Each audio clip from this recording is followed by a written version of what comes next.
안녕하세요. 책과 함께하는 시간입니다. 오늘은 한국인이 가장 사랑하는 단편소설 중에 하나입니다. 황순원님의 소나기 준비했습니다.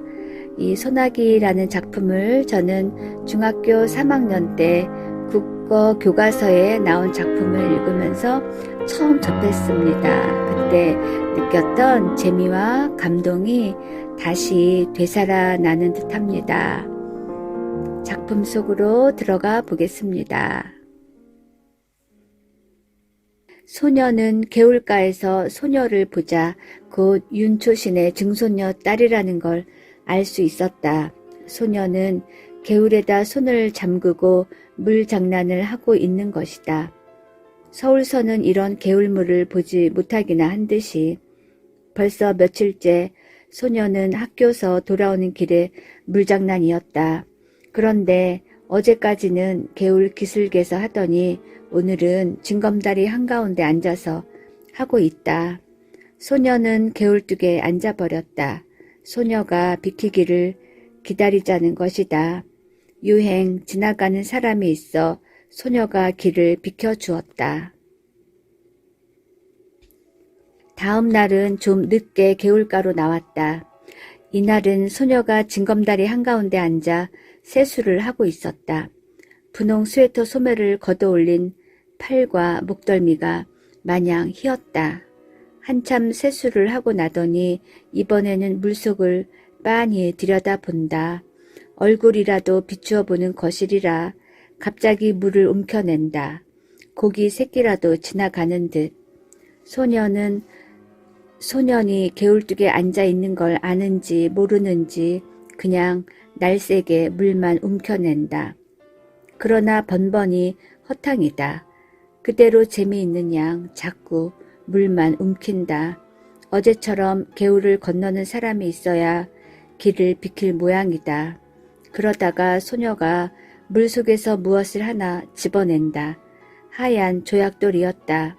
그러고는 훌 일어나 팔짝팔짝 징검다리를 뛰어 건너간다. 다 건너가더니 획 이리로 돌아서며 이 바보! 조약돌이 날아왔다. 소녀는 저도 모르게 벌떡 일어섰다. 단발머리를 나풀거리며 소녀가 막 달린다. 갈밭 사이길로 들어섰다. 뒤에는 청량한 가을 햇살 아래 빛나는 갈꽃분. 이제 저쯤 갈밭머리로 소녀가 나타나리라. 꽤 오랜 시간이 지났다고 생각했다. 그런데도 소녀는 나타나지 않는다. 발돋움을 했다. 그러고도 상당한 시간이 지났다고 생각됐다. 저쪽 갈밭머리에 갈꽃이 한 움큼 움직였다. 소녀가 갈꽃을 안고 있었다. 그리고 이제는 천천한 걸음이었다. 유난히 맑은 가을 햇살이 소녀의 갈꽃머리에서 반짝거렸다. 소녀 아닌 갈꽃이 들길을 걸어가는 것만 같았다. 소녀는 이 갈꽃이 아주 배지 않게 되기까지 그대로 서 있었다. 문득 소녀가 던진 조약돌을 내려다 보았다. 물기가 거쳐 있었다. 소녀는 조약돌을 집어 주머니에 넣었다. 다음 날부터 좀 더 늦게 개울가로 나왔다. 소녀의 그림자가 배지 않았다. 다행이었다. 그러나 이상한 일이었다. 소녀의 그림자가 배지 않는 날이 계속될수록 소년의 가슴 한 구석에는 어딘가 허전함이 자리 잡는 것이었다. 주머니 속 조약돌을 주무르는 버릇이 생겼다. 그러한 어떤 날 소녀는 전에 소녀가 앉아 물장난을 하던 징검다리 한가운데에 앉아 보았다. 물속에 손을 잠갔다. 세수를 하였다. 물속을 들여다 보았다. 검게 탄 얼굴이 그대로 비치었다. 싫었다. 소녀는 두 손으로 물속의 얼굴을 움키었다.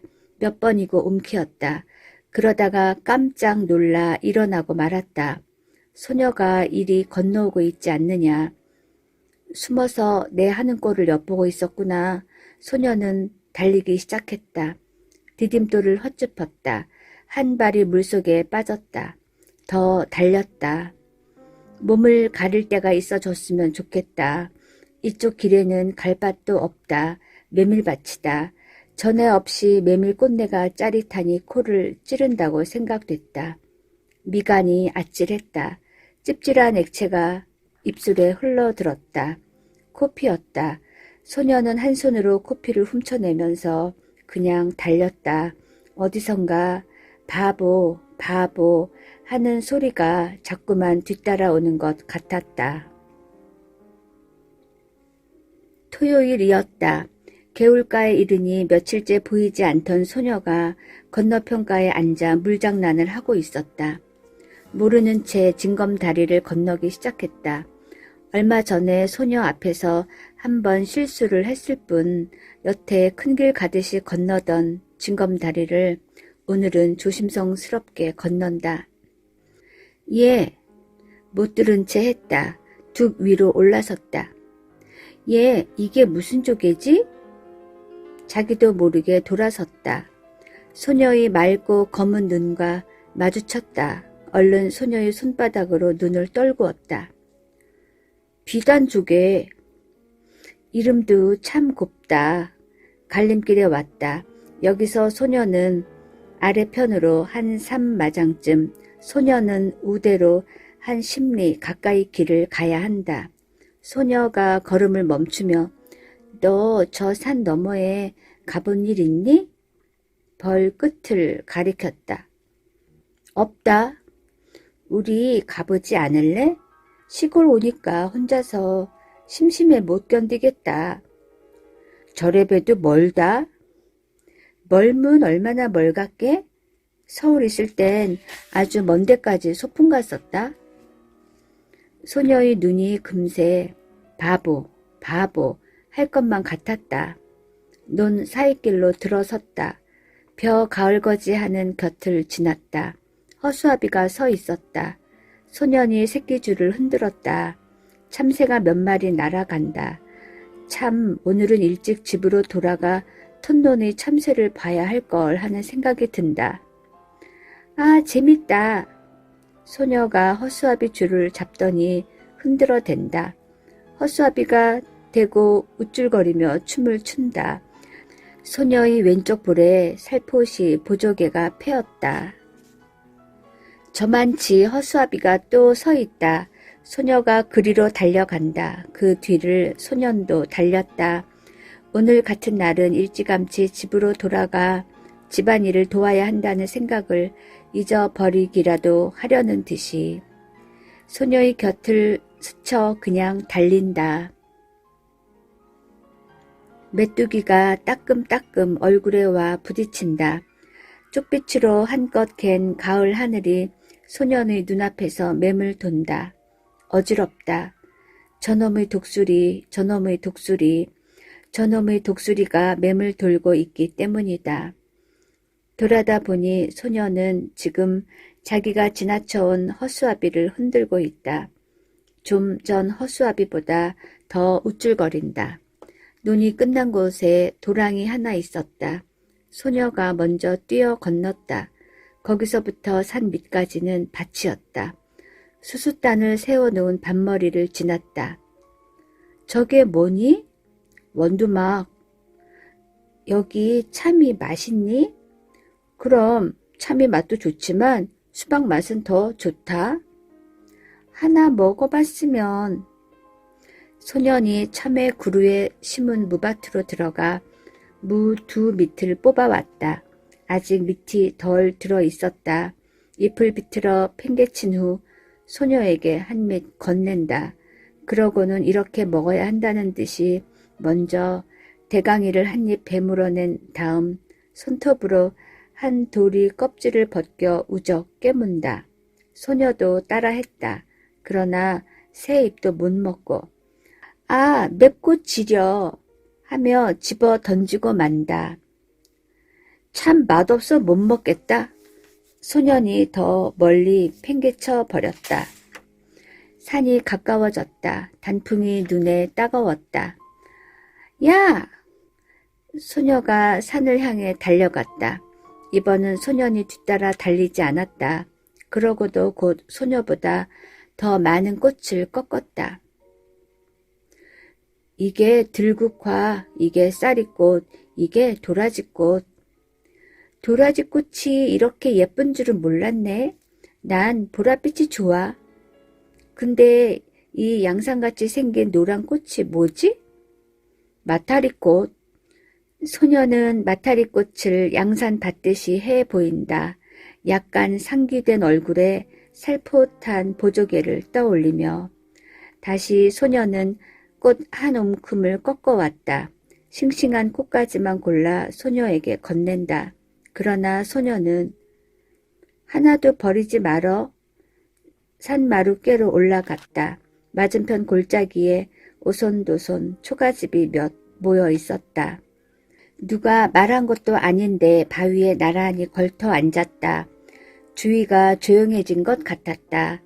따가운 가을 햇살만이 말라가는 풀 냄새를 퍼뜨리고 있었다.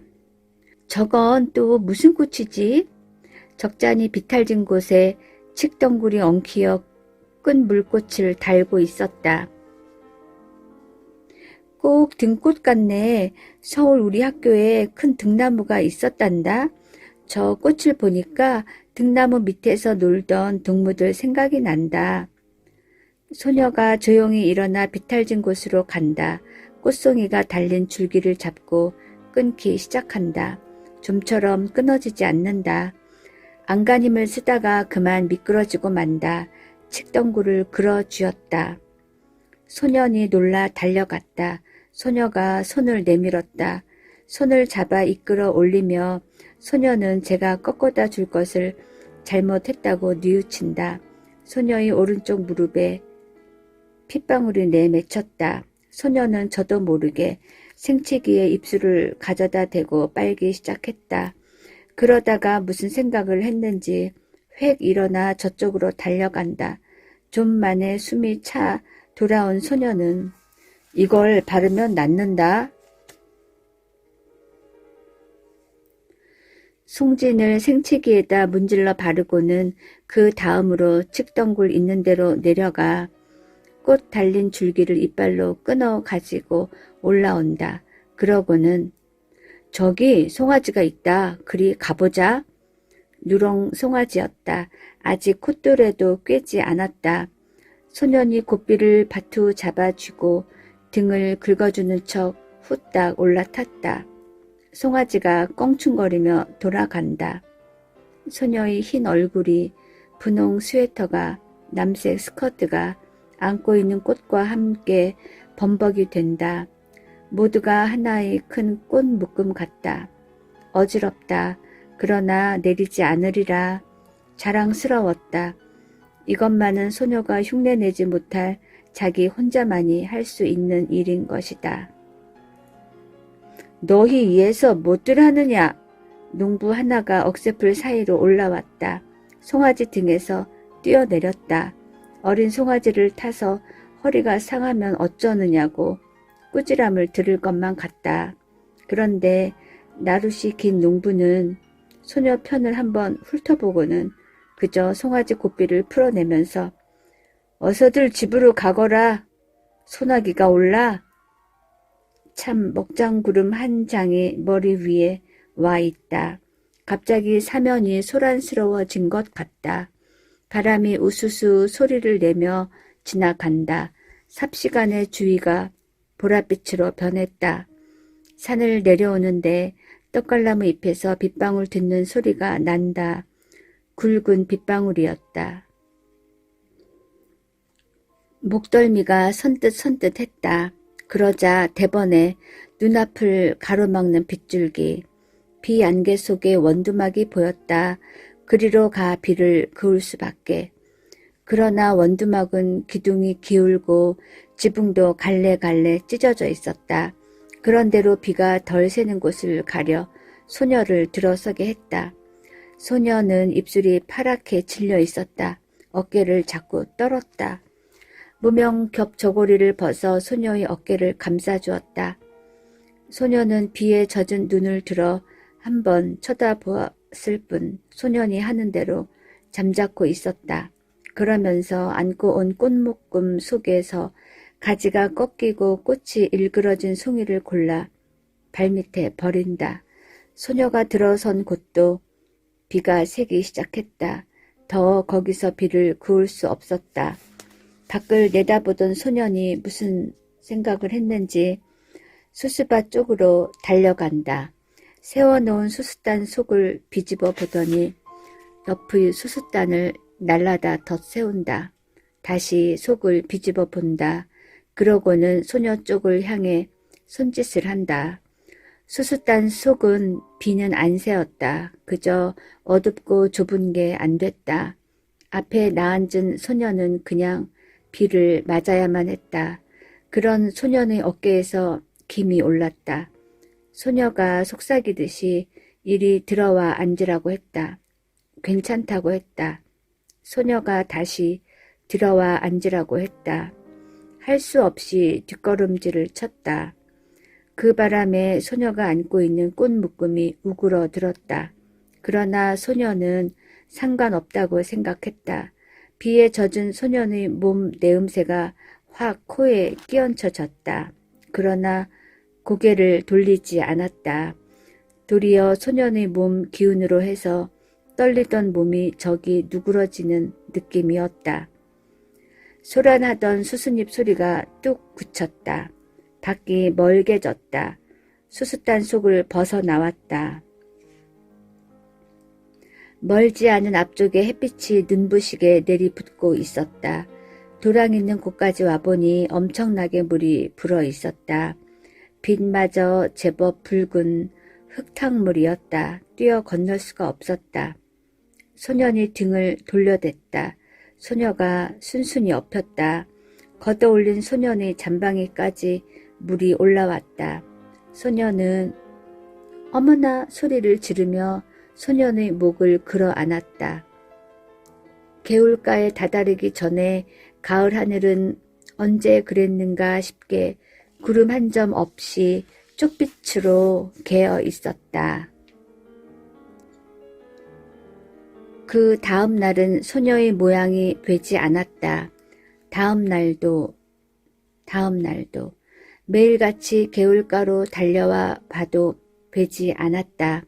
학교에서 쉬는 시간에 운동장을 살피기도 했다. 남몰래 5학년 여자반을 엿보기도 했다. 그러나 되지 않았다. 그날도 소녀는 주머니 속 흰 조약돌만 만지작거리며 개울가로 나왔다. 그랬더니 이쪽 개울둑에 소녀가 앉아있는 게 아닌가. 소녀는 가슴부터 두근거렸다. 그동안 알았다. 알아보게 소녀의 얼굴이 헬쓱해져 있었다. 그날 소나기 맞은 것 때문에? 소녀가 가만히 고개를 끄덕였다. 이제 다 나았냐? 아직도. 그럼 누워 있어야지. 너무 갑갑해서 나왔다. 그날 참 재밌었어. 근데 그날 어디서 이런 물이 들었는지 잘 지지 않는다. 소녀가 분홍 스웨터 앞자락을 내려다본다. 거기에 검붉은 진흙물 같은 게 들어있었다. 소녀가 가만히 보조개를 떠올리며 이게 무슨 물 같니? 소녀는 스웨터 앞자락만 내려다보고 있었다. 네, 생각해냈다. 그날 도랑 건널 때 네게 엎인 일 있지? 그때 네 등에서 옮은 물이다. 소녀는 얼굴이 확 달아오름을 느꼈다. 갈림길에서 소녀는 저 오늘 아침에 우리 집에서 대추를 땄다. 내일 제사 지내려고. 대추 한 줌을 내어준다. 소녀는 주춤한다. 맛 봐라. 우리 증조할아버지가 심었다는데 아주 달다. 소녀는 두 손을 오그려 내밀며 참 알도 굵다. 그리고 우리 이번에 제사 지내고 나서 좀 있다 집을 내주게 됐다. 소녀는 소녀네가 이사해 오기 전에 벌써 어른들의 이야기를 들어서 윤초씨 손자가 서울서 사업에 실패해가지고 고향에 돌아오지 않을 수 없게 됐다는 걸 알고 있었다. 그것이 이번에는 고향 집마저 남의 손에 넘기게 된 모양이었다. 왜 그런지 난 이사 가는 게 싫어졌다. 어른들이 하는 일이니 어쩔 수 없지만. 전에 없이 소녀의 까만 눈에 쓸쓸한 빛이 떠돌았다. 소녀와 헤어져 돌아오는 길에 소녀는 혼자 속으로 소녀가 이사를 간다는 말을 수없이 되뇌어 보았다. 무어 그리 안타까울 것도 서러울 것도 없었다. 그렇건만 소녀는 지금 자기가 씹고 있는 대추 알의 단맛을 모르고 있었다. 이날 밤 소녀는 몰래 덕수의 할아버지네 호두밭으로 갔다. 낮에 봐두었던 나무로 올라갔다. 그리고 봐두었던 가지를 향해 작대기를 내리쳤다. 호두송이 떨어지는 소리가 별나게 크게 들렸다. 가슴이 선뜻했다. 그러나 다음 순간 굵은 호두야 많이 떨어져라, 많이 떨어져라. 저도 모를 힘에 이끌려 마구 작대기를 내리치는 것이었다. 돌아오는 길에는 열이틀 다리 지우는 그늘만 골라 짚었다. 그늘의 고마움을 처음 느꼈다. 불룩한 주머니를 어루만졌다. 호두송이를 맨손으로 깠다가는 몸이 오르기 쉽다는 말 같은 건 아무렇지도 않았다. 그저 근동에서 제일 가는 이 덕수의 할아버지네 호두를 어서 소녀에게 맛보여야 한다는 생각만이 앞섰다. 그러다 아차 하는 생각이 들었다. 소녀더러 병이 좀 낫거들랑 이사 가기 전에 한번 개울가로 나와달라는 말을 못해둔 것이었다. 바보 같은 것, 바보 같은 것. 이튿날 소년이 학교에서 돌아오니 아버지가 나들이 옷으로 갈아입고 닭 한 마리를 안고 있었다. 어디 가시느냐고 물었다. 그 말에는 대꾸도 없이 아버지는 안고 있는 닭의 무게를 겨냥해 보면서 이만하면 될까? 어머니가 망태를 내주며 벌써 며칠째 갸알갸알하고 알날 자리를 보던데요. 크진 않아도 살은 쪘을 거예요. 소년이 이번에는 어머니한테 아버지가 어디 가시느냐고 물어보았다. 저 서당골 윤초시댁에 가신다. 제사상에라도 놓으시라고. 그럼 큰 놈으로 하나 가져가지. 저 얼룩 수탉으로. 이 말에 아버지는 허허 웃고 나서 임마 그래도 이게 실속이 있다. 소녀는 공연히 열적어 책보를 집어 던지고는 외양간으로 가 소 잔등을 한번 철썩 갈겼다. 쇠 팔이라도 잡는 척. 개울물은 날로 여물어 갔다. 소녀는 갈림길에서 아래쪽으로 가보았다. 갈반머리에서 바라보는 서당골 마을은 쪽빛 하늘 아래 한결 가까워 보였다. 어른들의 말이 내일 소녀네가 양평읍으로 이사 간다는 것이었다. 거기 가서는 조그마한 가게방을 보게 되리라는 것이었다. 소녀는 저도 모르게 주머니 속 호두알을 만지작거리며 한 손으로는 수없이 갈꽃을 휘어 꺾고 있었다. 그날 밤 소녀는 자리에 누워서도 같은 생각뿐이었다. 내일 소녀네가 이사하는 걸 가보나 어쩌나 가면 소녀를 보게 될까 어떨까. 그러다가 까무룩 잠이 들었는가 하는데 참 세상 일도. 마을 갔던 아버지가 언제 돌아왔는지. 윤초씨 댁도 말이 아니여. 그 많던 전답을 다 팔아버리고 대대로 살아오던 집마저 남의 손에 넘기더니 또 악상까지 당하는 걸 보면. 남포불 밑에서 바느질감을 안고 있던 어머니가 증손이라곤 기집애 그의 하나뿐이었지요. 그렇지. 사내에 둘 있던 건 어려서 잃고. 어쩌면 그렇게 자식복이 없을까? 글쎄 말이지. 이번엔 꽤 여러 날 앓는 걸 약도 변변히 못 써봤다더군. 지금 같아서는 윤초신에도 대가 끊긴 셈이지. 그런데 참 이번 기집애는 어린 것이 여간 잔망스럽지가 않어. 글쎄 죽기 전에 이런 말을 했다지 않어? 자기가 죽거든 자기 입던 옷을 꼭 그대로 입혀서 묻어달라고. 네, 오늘은 소나기였습니다. 황순어님의 대표적인 단편소설 소나기 읽어보았습니다. 감사합니다.